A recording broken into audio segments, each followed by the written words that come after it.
बिस्मिल्लाहिर्रहमानिर्रहीम। अस्सलाम वालेकुम नाज़रीन, लाइव डॉक्टर शाहिद मसूद के साथ मैं हूं नाइला अली। नाज़रीन, आज वज़ीर आज़म इमरान खान साहब की ज़ेर सदारत वफाकी काबीना के इजलास में मुल्क भर में जारी लॉकडाउन में नरमी की मंजूरी दी गई है, जबकि बिलावल भुट्टो ज़रदारी साहब ने आज कहा है कि PTI में इतनी हिम्मत नहीं है कि 18वीं तरमीम को छेड़ सके। हम दीगर स्टेक होल्डर्स को इस मामले पर समझाने की कोशिश करेंगे, जबकि हुकूमत ने IBP स्कैंडल की रिपोर्ट को पब्लिक करने के फैसले को वापस ले लिया है। इस समेत दीगर अहम मौज़ूआत हैं जिन पर बात करेंगे। हमारे साथ स्टूडियो में मौजूद हैं डॉक्टर शाहिद मसूद। अस्सलाम वालेकुम डॉक्टर साहब। वालेकुम जी, आपको भी नमस्ते। डॉक्टर साहब, आज बिलावल भुट्टो ज़रदारी साहब ने एक बार फिर 18वीं तरमीम के हवाले से बयान देते हुए कहा है कि PTI की हुकूमत है वो 18वीं तरमीम को नहीं छेड़ सकती, जबकि उन्होंने ये भी कहा है कि हम दीगर स्टेक होल्डर से इस हवाले से बात करने की कोशिश करेंगे। क्या आप समझते हैं कि दीगर अपोजिशन जमातें भी बिलावल साहब के साथ मुतहरिक होकर 18वीं तरमीम के दिफा में खड़े हो सकेंगे? पाकिस्तानी सियासत में मैं अभी कुछ देर में आता हूँ, लेकिन पहले तो मैं ये जो गुफ्तगू पिछले 2 या 3 रोज़ से हो रही है, मैं इस मरहले पे ये बात बिल्कुल वाज़ेह करूँ कि एक तो जब प्रोग्राम स्टार्ट होता है तो हम ये बताते हैं कि इसमें जो भी राय है वो अदारे की राय नहीं है जी। और वो मेरा ज़ाती तज्ज़िया है और डिस्क्लेमर चलता है। अब उस डिस्क्लेमर को मैं थोड़ा सा गुफ्तगू आगे बढ़ाने से पहले ये भी कह दूँ कि अदारे की पॉलिसी भी नहीं है और हुकूमत पाकिस्तान या पाकिस्तान के रियासती अदारे अगर कुछ और सोच रहे हैं तो मैं नहीं जानता। इस प्रोग्राम की जो राय है वो मेरी ज़ाती राय है और वो अदारे से भी अलग हो सकती है, हुकूमत से भी अलग हो सकती है, रियासती अदारे जिस तरह से देख रहे हैं दुनिया के हालात को उनसे भी बिल्कुल अलग हो सकती है। तो ये बात कहते हुए मैं आज की गुफ्तगू का आगाज़ कर रहा हूँ और सबसे पहले तो मैं ये बताऊँ आपको कि एक तीसरी आलमी जंग की तरफ दुनिया बढ़ रही है। अल्लाह ना करे कि वो जंग जो है वो अल्फाज की गोराबारी से बढ़ के और माशी तौर पे जो नुकसान पहुंचने जा रहा है कोविड-19 से उसको वो बढ़ाएगी यकीनन, लेकिन वो सर जंग शुरू हो चुकी है और बड़ी ख़तरनाक हद तक उसमें हर गुज़रते दिन के साथ उसमें शिद्दत आ रही है और वो जो जंग है वो अमेरिका और चाइना की अल्फाज तक महदूद जंग है, लेकिन उसमें शिद्दत आ रही है। अच्छा, शिद्दत कैसे आ रही है उस तरफ में जाने से पहले एक बात और बताऊं, और ये पाकिस्तान के लिए भी और ख़ित्ते के लिए भी और दुनिया के लिए भी। आपको याद होगा कि जब ये बात इराक की वज़ीर आज़म और पाकिस्तानी वज़ीर आज़म इमरान खान साहब ने भी बात कही थी और एक आध और शख्सियत से कि सऊदी अरब जो है वो ईरान के साथ अपने ताल्लुकात बेहतर करवाना चाहता है, कोई मुल्क सालिसी करे जी। अच्छा, और उसके कुछ अरसे के बाद ये हुआ था कि जनरल कासिम सुलेमानी को कत्ल कर दिया गया था और फिर मुख्तलिफ कत्ल किया गया था और हिट किया था और ज़ाहिर अमेरिका ने कहा था कि हमें वांटेड हैं और हमारी हिट लिस्ट पे हैं और बहुत ज़्यादा उनके ऊपर चार्जेस वगैरह लगा के उनको, तो मामला रुक गया था। लेकिन एक बात आ गई थी, चल पड़ी थी कि सऊदी अरब और ईरान आपस में ताल्लुकात को बेहतर करना चाह रहे थे और उसको रस्ते में रोक के कासिम सुलेमानी को हिट कर दिया गया। अब जो ब्लूमबर्ग है एक बड़ा न्यूज़ नेटवर्क है अमेरिका का और उसकी बहुत बड़ी क्रेडिबिलिटी है। ब्लूमबर्ग ये कह रहा है, इसको ज़रा बड़ा स्क्रीन पे काइंडली दिखाइएगा। ब्लूमबर्ग कह रहा है कि how Mohammed bin Salman hit a dead end in Washington. जो वली सऊदी वली अहद हैं मोहम्मद बिन सुलेमान, उनके साथ वाशिंगटन में क्या हुआ है, और वो ये कहते हैं कि अब जबकि इंतहाई कशीदा सूरत हाल है पूरी दुनिया में, हर तरफ कोरोना फैला हुआ है, तो 2 अप्रैल को डोनाल्ड ट्रंप एक कॉल करते हैं मोहम्मद बिन सुलेमान को और उस कॉल के दौरान वो अपने तमाम जो रुफका हैं अमरीकी सदर के उनसे कहते हैं कि कमरा छोड़ के चले जाएं बाहर। वो कमरा छोड़ के चले जाते हैं। ओवल ऑफिस की बात हो रही है, ओवल ऑफिस व्हाइट हाउस, तो वो कमरा छोड़ के चले जाते हैं। तो फिर डोनाल्ड ट्रंप जो हैं वो टेलीफोन पे मोहम्मद बिन सुलेमान को धमकी देते हैं, थ्रेटेंड, ठीक है, इस रिपोर्ट के मुताबिक। और वो थ्रेटन करते हैं और थ्रेटन ये करते हैं कि फौरी तौर पे तेल की कीमतों को ठीक कर लो, और उसके 10 दिन के अंदर अंदर सऊदी जो वली अहद हैं वो और रशिया जो हैं वो ऑयल की प्राइसेस को कम कर देते हैं। और उसके बाद ये आर्टिकल ये लिखता है, इसी आर्टिकल में ये लिखा है कि मोहम्मद बिन सुलेमान की जो डिपेंडेंस है on Trump and White House veto, वो उनको पे करना पड़ रहा है। And now he realizes the limitations of his ill जज strategy to base relations with US. अब उनको अंदाजा हो रहा है, अंदाजा मेरे ख्याल से पहले ही था सऊदी अरब को, क्योंकि ये 2-3 दफा पहले हो चुका है कि उन्होंने धमकी दी, उन्होंने कहा पैसे दो, ये करो। लेकिन ये जो धमकी है, ये मेरा ख्याल है सऊदी अरब बतौर एक रियासत, सऊदी अरब बतौर उनकी जो मोहम्मद बिन सुलेमान को जितना हमने स्टडी किया है इतने साल, इसको वो बर्दाश्त नहीं करेंगे किसी सूरत। और उसका असर आपको आने वाले दिनों में तमाम मशरिक़ वुस्ता और बाकी मुल्कों पर नजर आएगा। इसको ये इस तरह नहीं होता कि डोनाल्ड ट्रंप साहब टेलीफोन उठाएं और किसी को भी फ़ोन उठा के किसी के बारे में ट्वीट कर दें, किसी को धमकी लगा दें, किसी को। और सऊदी अरब भी, और उसके बाद ये मैंने फ़ोन किया रियाद भी और बाकी लोगों से राय लेना चाहिए इस रिपोर्ट के ऊपर, उनकी तरफ से किसी किस्म का कोई जवाब नहीं आया। तो तरदीद आए सऊदी अरेबिया की, तो उसको भी हम चलाएंगे। लेकिन ये सऊदी अरब को धमकी देना ट्रंप का इस मरहले पे, ये एक आप समझें कि सऊदी अरब को ईरान की तरफ और ले जाएगा। ठीक है, वो जो बात पहले MBS की तरफ से चली थी और इमरान खान साहब को डाला गया था बीच में इराकी वजीर सालिसिकली। अच्छा, ये तो हो गया एक मामला। अच्छा, कोरोना जो है, कोरोना के हवाले से कोरोना पे जाने से पहले 2-3 मैं जो बात कह रहा हूँ ना कि आलमी जंग खुदा ना खास्ता ये लफाजी से बढ़ क्यों ना जाए। देखें, हुआ 2-3 चीज़ें बड़ी अजब सी हो रही हैं दरमियान में। एक तो ये हुई है कि एक जगह है, किसी ने उसका नाम मुझे नहीं पता, सुना होगा नहीं, ये जो बहरुल काहिल है पैसिफिक, ये पैसिफिक का खेल है। रूस और अमेरिका की जब सर जंग थी तो वो सर जंग इस तरह से थी कि दुनिया में ब्लॉक बन गए थे। जो मैंने कहा, कुछ मुल्क रूस के साथ, सोवियत यूनियन के साथ है, कुछ अमेरिका के साथ हैं, और दोनों आमने सामने नहीं थे। बीच में बहुत बड़ा यूरोप आता था, बीच में अटलांटिक ओशन आता था। अगर वहां से एक मिसाइल चलेगा टुक टुक टुक टुक टुक क्यूबा का, तो उधर से चलेगा तो वो रास्ते में गिरा। जो चाइना और अमेरिका हैं, ये बिल्कुल आमने सामने हैं। इनके दरमियान में सिर्फ एक पैसिफिक ओशन है, एक जिसको बहरुल काहिल कहते हैं। अच्छा, और उस बहरुल काहिल में, यानी इस तरफ हम देखें, ये जो नक्शे में नजर आ, इधर चीन है, और हम इस तरफ चले जाएं, ये बीच में समंदर आ गया बड़ा सा, और समंदर के इस तरफ चले जाएं तो अमेरिका है। ठीक है, ये समंदर गुजर, ये अमेरिका आ गया। ठीक है, यानी बिल्कुल आमने सामने बीच में समंदर है। अच्छा, एक चलते चलते एक बात मैं बता दूं, इस समंदर में से एक लाइन गुजरती है जिसको इंटरनेशनल डेट लाइन कहते हैं। वो इंटरनेशनल डेट लाइन ऊपर से शुरू होती है साइबेरिया के पास से, वो कुतुब शुमाली से शुरू होकर नीचे कुतुब जनूबी तक चली जाती है। मैं बस चंद सेकंड ऐसे जहन में आ गया। वो एक लाइन है, फर्जी लाइन है। वो फर्जी लाइन ऐसी है कि उस लाइन के इस तरफ आप चले जाएं तो 5 तारीख होगी, इस तरफ आप चले जाएं तो 4 तारीख होगी। वो तारीख उस लाइन पे चेंज होती है। इसीलिए हम कहते हैं ना, न्यू ईयर आता है तो सबसे पहले ऑस्ट्रेलिया में मनाया जाता है, सबसे पहले न्यूजीलैंड में मनाया जाता है, आखिर में जाके, हालांकि ये चाहे तो यूं से यूं भी जा सकते हैं ना, न्यूजीलैंड के बाद वो सीधा अमेरिका में हो जाए, लेकिन वो पूरी दुनिया घूम के, और तो वो इंटरनेशनल डेट लाइन भी यहीं से गुजरती है, इसी समंदर से। और एक बात मैं वैसे ही चलते चलते और भी कह दूं कि दुनिया में ये तो हमने अक्सर लोगों से मैं पूछता हूँ कि एक दिन में कितनी तारीखें हो सकती हैं, तो कहते हैं ये मुमकिन है कि जी पाकिस्तान में 2 तारीख हो और अमेरिका में जो है वो 3 तारीख हो जाए, या वहाँ 3 हो, पाकिस्तान में 2 हो जाए। दुनिया में एक वक्त में 3 तारीखें भी हो सकती हैं। ये भी हो सकता है कि 3, 4, 5 दुनिया के अंदर 2 नहीं 3 तारीखें, कुछ दुनिया इस तरह से तरतीब पाई है और इसमें जो टाइम जोन्स हैं वो इस तरह से। वापस आ जाएं, ये जो बहरुल काहिल है, बहरुल काहिल पे कल हमने बात की थी कि चाइना के बिल्कुल साथ वो ताइवान है, और ताइवान जो है वो फर्स्ट आइलैंड लाइन है। और ताइवान और उसके बाद ये फिलिपीन और ये सारे मुल्क जो साउथ कोरिया वो ये सारे जो अमेरिका के इत्तेहादी हैं जी। लेकिन आप अगर थोड़ा सा और इधर चले जाएं, समंदर के अंदर, गहरे समंदर में चले जाएं, गहरे, ये तो वो है ना जो आज़ाद मुल्क हैं। एक अलग होते होते होते होते थोड़ा सा दूर चले जाएं, कोई 2500 किलोमीटर दूर चले जाएं चीन के साहिल से, चाइना के साहिल से, तो आपको एक जजीरा नजर आता है। ये उस जजीरे की तस्वीर है, और ये जो जजीरा है ये अमेरिका है। ये जजीरा अमेरिका है, और इस अमेरिका के इस हिस्से का नाम है गुआम, GWAM।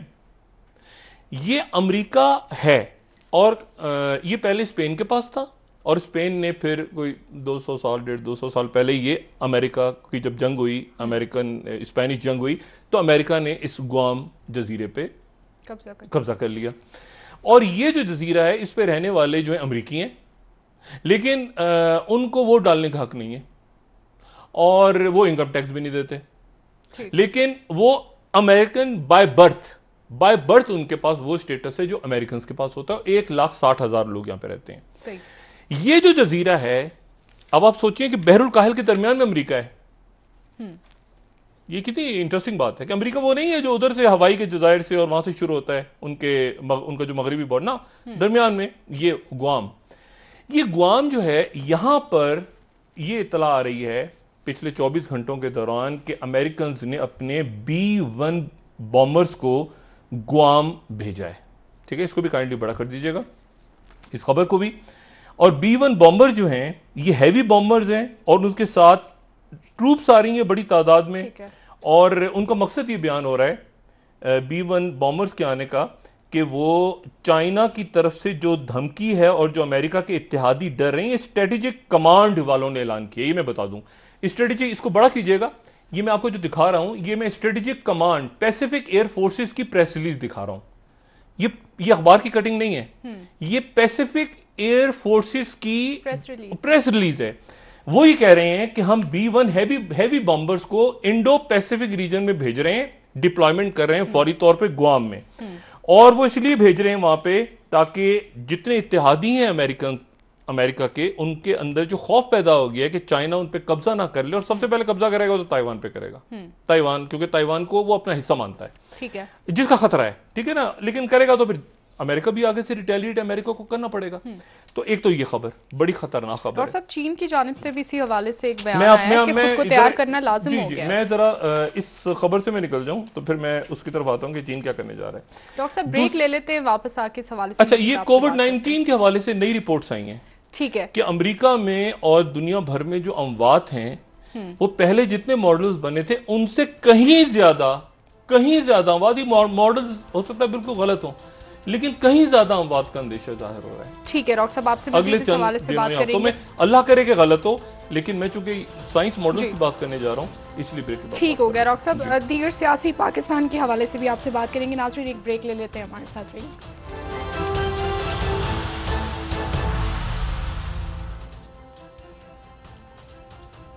वेलकम बैक नाज़रीन। जी डॉक्टर साहब, जो एक शदीद तनाव इस खत्ते में मौजूद है, आप क्या समझते हैं इन तमाम तर मामलात में पाकिस्तान कहाँ पर स्टैंड कर रहा है? पाकिस्तान बिल्कुल दरमियान में है, बिल्कुल पाकिस्तान, और पाकिस्तान की हैसियत बहुत अहम है, बहुत अहम। और जब ये पाकिस्तान के अंदर जो कुछ हो रहा है, आइनी तरमीम, क्या आइन रहता है, क्या आइन बिल्कुल तब्दील हो जाता है, क्या उसकी क्या शक्ल अकल सामने आती है, जमहूरियत तो रहेगी, आइन भी क्या, उसका क्या बनेगा, इस सारे का ताल्लुक जो है ये पूरे खित्ते और जो दुनिया में वाक़यात हो रहे हैं उनसे। और उसी के बाद फिर आपको समझ आएगा कि ये LOC के ऊपर इंडिया क्यों मास्क खोल रहा है जी। अच्छा, लेकिन मैं उस बात को कंप्लीट करूं कि ये लफाजी की जो जंग है, एरोगेंस है, अमेरिका में बदकिस्मती के साथ वो एक एरोगेंट एक ऐसी जगह पे है जहां पे वो ये दौर नहीं है कि चर्चिल जो है वो चला गया था स्टालिन से मिलने के लिए सेकेंड वर्ल्ड वॉर में। मतलब अमेरिका जो है वो एक जिद पे है, और जिद से मुराद ये है कि वहां पर एक बात तो है, लेकिन सेक्रेटरी पोम्पियो ने भी कहा कि ये वायरस जो दोबारा उन्होंने कहा कि वायरस जो है ये चाइना ने फैलाया है, और चाइना ने फैलाया तो वहां पे एक चाइना के खिलाफ बड़े सख्त, ट्रंप ने भी कहा। अच्छा, जो दूसरी बात है ना, एक जो मैं आपसे पहले ब्रेक पे जाने से पहले बात कर रहा था, वो ये है कि अमेरिका के अंदर और पूरी दुनिया में पाबंदियां हट रही हैं, ठीक है। मैं वापस आता हूं अपने उस टॉपिक पे जो दीगर टॉपिक्स हैं, लेकिन सिर्फ आपको एक अफसोसनाक तखमीना, बहुत ही अफसोसनाक तखमीना है, और वो ये है कि अमेरिका में चूंकि पाबंदियां हट रही हैं, तो पाबंदियां यानी जो लॉकडाउन और वो सारा था, और गवर्नर्स का और वहाँ पे रियासतों का दबाव भी था, माशी प्रेशर भी पूरी दुनिया पे है कि लॉकडाउन को स्मार्ट करें, कम करें, तेज़ करें, क्या करें। लेकिन उसके बाद ये हुआ है कि जो 2 मॉडल्स फॉलो कर रहे थे अमेरिका में, एक मॉडल फॉलो कर रहे थे, वो हम भी दोनों को फॉलो कर रहे थे, एक उनका जो यूनिवर्सिटी ऑफ वॉशिंगटन से रिलेटेड एक मॉडल है उसको हम फॉलो कर रहे थे, और दूसरा जो है वो हम मॉडल फॉलो कर रहे थे CDC का। CDC जो है जाहिर है उनका एक सरकारी अदारा है, और ये जॉन हॉपकिंस का जो अदारा है ये एक प्राइवेट अदारा है, लेकिन ये पूरी दुनिया में शुरू से हम इनको अब ये कह रहे हैं, ये कहते हैं कि अब अंदाज़ा हुआ है institute of health matrix and evaluation वालों को, वो ये कहते हैं कि हमने दोबारा जायजा लिया है तमाम ये लॉकडाउन खुलने के बाद क्या होगा, और वो कहते हैं कि लॉकडाउन खुलने के बाद जो है वो 72,433 अमवात का उनको ख्याल है कि वो इतनी हो जाएंगी। अगली जो फेज आ रही है एपिडेमिक की, उसमें इतनी अमवात होंगी, यानी अमवात जो हैं वो बढ़ने जा रही हैं बदकिस्मती के साथ। और आप ये देखें कि वहाँ पे मतलब पहले ही तकरीबन जो दुनिया भर में तो 2.5 लाख अमवात हो गई हैं, लेकिन अमेरिका में 70,000 के करीब अमवात हो गई हैं।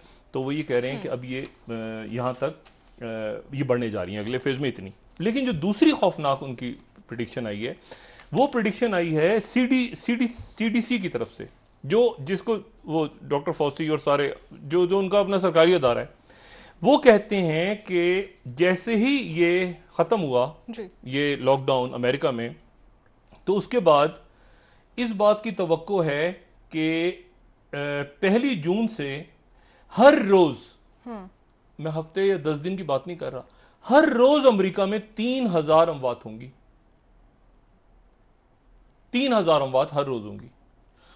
और ये अमेरिका के लिए भी, सारी दुनिया के लिए भी, और इससे पहले 2,000 लोग रोज मर रहे थे पिछले हफ्ते में, लेकिन अब वो कह रहे हैं कि ये तादाद 3,000 यौमिया तक होने जा रही है लॉकडाउन खत्म होने के बाद। पूरी दुनिया में अब लॉकडाउन खुल रहा है, लेकिन उसके नतीजे में जो डॉक्टर्स की और बाकी लोगों की प्रेडिक्शन है, मईशत सबने संभालनी है अपनी, पाकिस्तान ने भी, भारत ने भी, बरतानिया ने भी, चीन ने भी, अमेरिका ने भी, यूरोप ने भी, लेकिन उसके नतीजे के बारे में डॉक्टर्स ने कहा है कि ये सूरत हाल पैदा होने जा रही है सिर्फ अमेरिका में। अच्छा, अब इस पूरी सूरत हाल में पाकिस्तानी सियासत में भी बड़ी अहम वाक़यात हो रहे हैं। मैंने आपसे कहा ना कि ये 18वीं तरमीम अचानक आइन सामने आ गया, डिस्कशन होना, वट्टा सट्टा शुरू हो गया, नैब खत्म करेंगे तो ये करेंगे, ये वट्टा सट्टा ही है ना, मतलब इस मुल्क में एहतसाब जो है, एहतसाब और ये सियासत, ये वट्टा सट्टा बन गई है इस वक्त। तो ये वट्टे सट्टा, इसमें हमें ये दो IPPs भी रुक गया है, उसकी वो भी रुक गई है, शुगर की भी रुक गई है, वो सारी रुक गई है। शिबली फराज साहब के खिलाफ भी माहौल बन रहा है। हाँ, अब सुने, ओहो, शिबली फराज साहब के खिलाफ पार्टी के अंदर ही, हुकूमत के अंदर शिबली फराज साहब से भी खुश नहीं है लोग। वो मैं आता हूँ जरा अभी इस पे। आजम खान साहब के खिलाफ भी बड़ा माहौल बन रहा है, और शिबली फराज साहब के खिलाफ भी बन रहा है। शाह महमूद कुरैशी साहब खुश नहीं है, शेख रशीद साहब भी खुश नहीं है। कहते हैं प्राइवेटली, निजी महफिलों में तहदीद करते हैं हमारे भाई, वो कहते हैं ऐसी काबीना में तो जिंदगी में नहीं बैठा, ये कैसी काबीना, कैसे लोग हैं यहाँ पे। बहरहाल, तो एक अजीब सा मामला जो है वो अंदर पकड़ा हुकूमत के, जिसके ऊपर इमरान खान साहब को तवज्जो देने की जरूरत है। उसमें मैं बाद में आता हूँ कि वो क्या खिचड़ी क्या पक रही है। और ये नवाज शरीफ साहब के साथ चुपके चुपके जो मुलाकातें हो रही हैं, पंजाब हुकूमत की आम शख्सियत ने मुलाकात की है शहबाज शरीफ साहब से, ऐसे तो नहीं हो रहा ना। ठीक, देखें, वो शहबाज शरीफ साहब के साथ असद उमर साहब से हटके भी तो मुलाकातें, पंजाब में बैठे हैं तो वहाँ पर मुलाकातें नहीं हो रही। अच्छा, एक शख्सियत ECL में नाम था, वो घूम के आ गई बाहर से। अच्छा, ये आप जरा आ जाएं इसके ऊपर, मैं पाकिस्तानी सियासत में वापस आता हूँ। ये एक याद होगा सबको कि जब ये शुरू में कोरोना वायरस फैला था, तो एक बड़ा अमेरिकन बहरी बेड़ा जो है USS थियोडोर रोजवेल्ट के नाम से, जो बड़ा ये वो है जिसने ये ऑपरेशन एंड्योरिंग फ्रीडम बमबारी की थी 19 सितंबर 2001 को अफगानिस्तान पे जब शुरू हुआ था, और पहली खलीजी जंग, और बड़ा ये खड़ा हुआ था कहीं पैसिफिक में, वियतनाम। इसके जो सेलर्स थे वो उतर के चले गए घूमने फिरने, वो वियतनाम में गए घूमने फिरने, उनको कोरोना पॉजिटिव हो गया, सबको याद होगा। वो वापस आ गए जहाज में वापस आए, जहाज में फैल गया, 1000 1200 1500 लोग सारे फैल, याद होगा सबको। उनके कैप्टन ने उसके बाद शोर किया, कैप्टन ने जब शोर किया, उसने ईमेल भेजी, ईमेल वो लीक हो गई, नहीं ईमेल लीक हो गई। ईमेल लीक होने के बाद जो है वो उसको कैप्टन क्रोजियर नाम था गालिबन, उनको बरतरफ कर दिया गया। अच्छा, उनको ओहदे से हटा दिया। सेक्रेटरी जो नेवी सेक्रेटरी थे, उन्होंने बड़ी खतरनाक किस्म की तकरीर की। वो सेक्रेटरी डिफेंस जो है वो भी उनके साथ थे, वो भी मतलब उनका भी पॉइंट यही था, एस्पर का, मार्क एस्पर साहब का। और उसके बाद ये हुआ कि उसको कैप्टन को हटा दिया गया था। उसके बाद वो पूरा का पूरा जो बहरी बेड़ा था वो चला गया था यहाँ से, क्योंकि उसमें इतना ज्यादा फैल गया था कोरोना। अब ये सूरत हाल है कि आज टाइम, बड़ा मैगजीन है, टाइम मैगजीन ये खबर दे रहा है कि corona virus stricken aircraft carrier prepares return to sea. दोबारा गुआम पे आ रहा है। ठीक, यानी अभी जो गया था और सारे सेलर्स, इसको काइंडली बड़ा कीजिएगा, मैं आपको बता रहा हूँ पैसिफिक में बहरुल काहिल में सूरत हाल किस कदर तेजी से खराब हो रही है। ये बड़ा बहरी बेड़ा वापस पहुंच रहा है ये गुआम में, ठीक है। उसके साथ चाइना ने किस तरह से रिस्पॉन्ड किया? नहीं, चाइना की तरफ जाने से पहले न्यूयॉर्क टाइम्स क्या कह रहा है? न्यूयॉर्क टाइम्स ये कह रहा है कि यूएस मिलिट्री, अमेरिका की जो फौज है, वो पेंडेमिक के बाद जो सूरत हाल पैदा हो गई, इसको भी काइंडली बड़ा कीजिएगा प्लीज, ताकि लिंक्स लोग देख लें जिन्होंने खबर डिटेल में पढ़नी हो।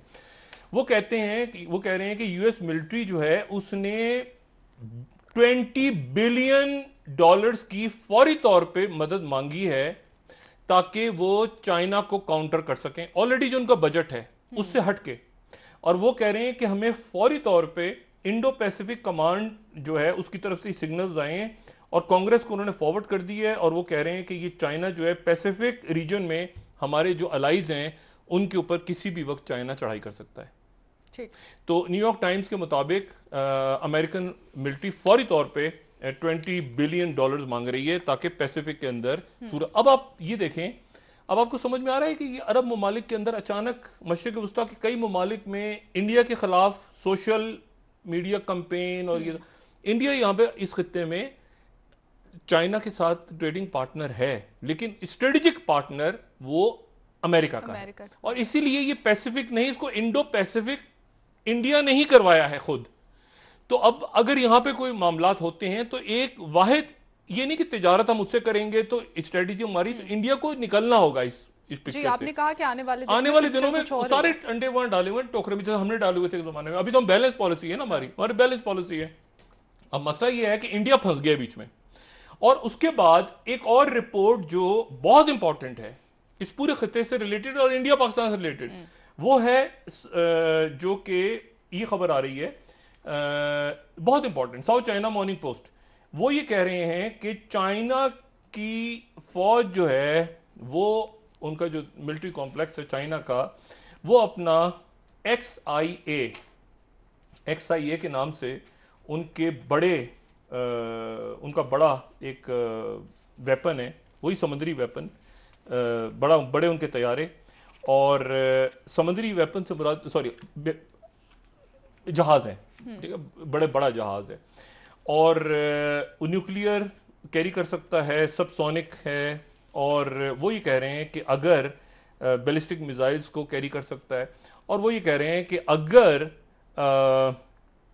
अमेरिका ने F-35 तैयारे दिए इस खित्ते में किसी भी मुल्क को जो कि चाइना के खिलाफ है, और फिर वो नाम दे रहे हैं कि उसमें जनूबी कोरिया भी है, उसमें इंडिया भी है, उसमें जापान भी है, इनमें किसी को भी अगर F-35 तैयारे बेचने की कोशिश की तो ये हम अपना XIA H-20 जो स्टेल्थ बॉम्बर है, इसका हम डेब्यू करने जा रहे हैं इस साल किसी भी वक्त। सही।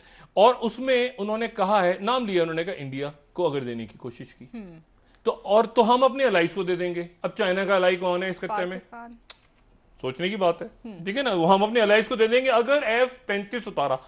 अब ये मैं आपसे कहना, ये एक अगले लेवल पे, मईशत तो अपनी जगह खराब है, बर्बाद है, ठीक है ना, G20, G7, WHO और ये IMF और वर्ल्ड बैंक और ये सारा, और एक रिसेशन में भी जा रही है दुनिया, डिप्रेशन में भी जा रही है दुनिया, ये तादाद भी आगे बढ़ने जा रही है कोरोना की। पाकिस्तान का पूरा जो निज़ाम है, मैं कभी आईनी तरमीम की बात नहीं करता, मैं कहता हूँ ये सिस्टम जाएगा और जाता हुआ आपको नजर आएगा। एक लफ्ज आप सुन लें, चाइनीज मॉडल।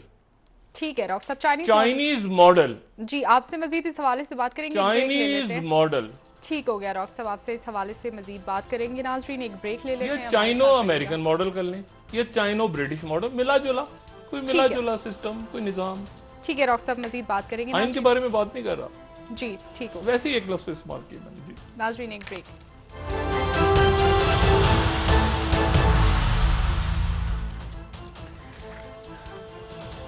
वेलकम बैक नाजरीन। जी डॉक्टर साहब, मुल्क की सियासत के हवाले से आपसे बात करती हूँ। आज बिलावल साहब ने फिर कहा है कि PTI में इतनी हिम्मत नहीं है कि 18वीं तरमीम को छेड़ सके, जबकि वो ये भी कह रहे हैं कि स्टेक होल्डर से हम बात करेंगे और इस मामले पर समझाने की कोशिश करेंगे उन्हें।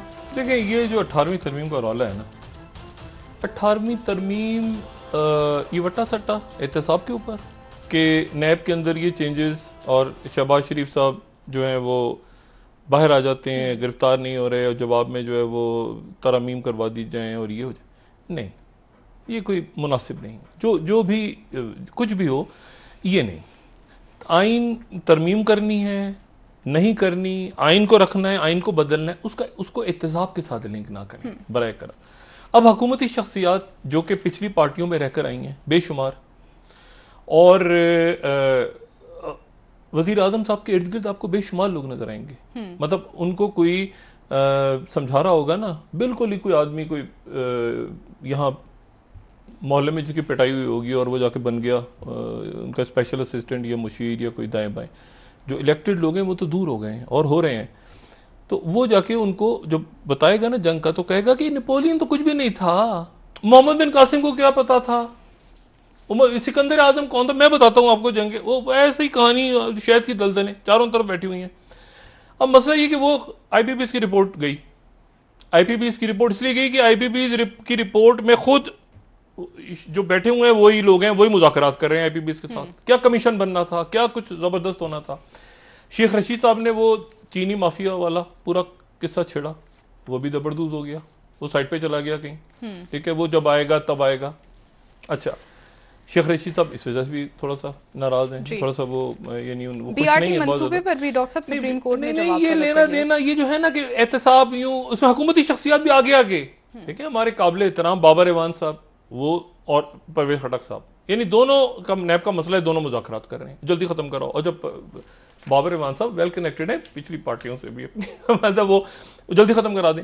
अब मसला ये है कि अब इस पूरी पिक्चर में जो है वो कोई तुक नहीं बनती कि आप नैब ऑर्डिनेंस को या तो वैसे डिस्कस करें, नैब ऑर्डिनेंस उसमें हजारों लाखों खराबियां होंगी, खामियां होंगी, उसको डिस्कस करें, पब्लिक के सामने शेयर करें, बताएं क्या कारोबारी शख्सियात के तहफुजात हैं, सियासतदानों के, ब्यूरोक्रेसी के। उसको नत्थी करना 18वीं तरमीम के साथ कोई तुक नहीं है कि इस मुल्क के एहतसाब को आप आईनी तरमीम के साथ नत्थी करें कि उसके साथ बातचीत होगी, उसमें से शिक निकाली जाएगी जिसमें नवाज शरीफ साहब और मरियम नवाज साहिबा जो अहल हो जाएंगी। वो सेक्शन 15 जो है, सेक्शन 15 उसी का मसला है ना कि जब तक अपीलों में गए होंगे तो अपीलें में जब तक हैं तो उस वक्त तक सजा खत्म कर दी, तो अपीलें तो चलती रहेंगी और अपील पे फैसला होगा। वो सेक्शन 15 है नैब का। तो बात यह है कि अब वो उसके ऊपर फंसे हुए सारे। इस तरह नहीं होता, मुल्क ऐसे नहीं चलते, रियासतें ऐसे नहीं चलती, कौमें इस तरह नहीं आगे बढ़ती। कहीं ना कहीं आपने अदारों को ठीक कर रहे हैं। ये लेन देन जो है ना कि एक आइन के अंदर प्रॉब्लम है, अगर 18वीं तरमीम में कोई इश्यूज हैं, सेहत का मसला, तालीम का मसला, कहां पे क्या होना चाहिए, खारजा पॉलिसी, माशी बहरान आ रहे हैं बड़े बड़े, इसको एहतसाब के साथ क्यों नहीं कर रहे हैं कि इसको मानो बनना उठा के तुम्हें जेल में डाल देंगे। ये क्यों हो रहा है इस मुल्क में? वरना तुम्हें रिहा कर देंगे, करो तो रिहा कर देंगे, घूमते रहोगे तुम, लड्डू पेड़े खाओगे। ऐसे नहीं होता। जो जिन्होंने मुल्क लूटा है उनको अंदर डालें, एहतसाब करें। जिन्होंने नहीं लूटा, जिनके ऊपर नहीं है इश्यूज, उनको आप पकड़ के इधर से उधर डाल रहे, उधर तमाशा लगा हुआ है। और सबसे अहम क्या मसला है कि कोरोना के अल्लाह ताला खैरियत से दिन गुजारे, अगले महीने 2 महीने उसके बाद माशी बुहरान सर पे खड़ा है, दुनिया जा रही है ये सर जंग, और अल्लाह करे कि ये एक्सलेट ना हो, अल्लाह करे कि ये अल्फाज तक ही रहे, ये जो बमबारी हो रही है दोनों मुल्कों के दरमियान, चाइना के और उसमें ये जो एलओसी पे हो रहा है। अब देखें इंडिया फंस गया है। इंडिया ने क्यों छेड़खानी शुरू कर दी है? कश्मीर अचानक कहां से आ गया बीच में निकल के? वो एलओसी की वायलेशंस क्यों हो रही है? किसके कहने पे हो रही है? क्या फायदा हो रहा है? बात यह है कि वो यहां से किताब भेजते हैं अयूब खान साहब की, फ्रेंड्स नॉट मास्टर्स। वो बात वहां से एक फोन आ जाए ट्रंप का, ट्रंप तो वैसे ही दिमाग घुमा हुआ है, किसी ना किसी पे मलबा गिराना है ना उसने। चीन पे नहीं गिराएगा तो अपने इत्तेहादियों पे गिरा देगा, अपने इत्तेहादियों पे गिराने के ज्यादा चांसेस है, जैसे वो सऊदी अरब फोन घुमा देता है कभी बेटा। तो मसला ये है कि पता लग, ओए मोदी साहब ने भेजी हाइड्रोक्लोरोक्विन, तड़ा करके मोदी साहब ने, ओए मोदी, उसको कुछ नहीं पता। मोदी पे भी हाँ चढ़ाई कर दे चाइना पे, ये कर दे, क्या करेंगे मोदी? वो बात ये है कि इस वक्त पाकिस्तान एक ऐसी जगह पे है जहां ये छोटी छोटी हरकतें, छिचोरी हरकतें, ठीक है, कि ये तरमीम के बदले नैब, छिचोरी हरकतें, ना इसको कौम बर्दाश्त करेगी, ना रियासत, ना लोग बेजार हो गए इस चीज से। आप आइन को अलग देखें, एहतसाब के अंदर जो खराबियां खामियां हैं उसको अलग देखें, नत्थी ना करें, ये वट्टा सट्टा मत करें, खुदा का वास्ता। ये मुल्क जो है ये बुहरानों से गुजर रहा है और खैरियत से इंशाल्लाह गुजर के इसने निकलना है नई दुनिया। अब इस नई दुनिया में अब दाखिल हो रहे हैं साजी कह के कि ये हम एक वट्टा करी तरमीम कर दी, फलां कर दिया। बहुत बहुत शुक्रिया डॉक्टर। चाइनीज मॉडल ठीक है डॉक्टर। थोड़ा सा उसमें अमेरिकन केचप भी डाल दें, थोड़ा सा उसमें कोई पिज्जा भी डाल दें, थोड़ा सा कोई बर्तानिया की सैलेड भी डाल दें, मिला जुला सा एक चाइनीज मॉडल। बहुत बहुत शुक्रिया डॉक्टर साहब जी। नाज़रीन, प्रोग्राम का वक्त खत्म हो गया है, ये निज़ाम नहीं बचेगा। दोबारा आपसे मुलाकात होगी। मुझे नाला अली को इजाजत दीजिए। अल्लाह हाफिज़ जी डॉक्टर साहब। अपने दोस्तों रिश्तेदारों को नवा के लूंगा। सब ख्याल रखिएगा। अल्लाह हाफिज़।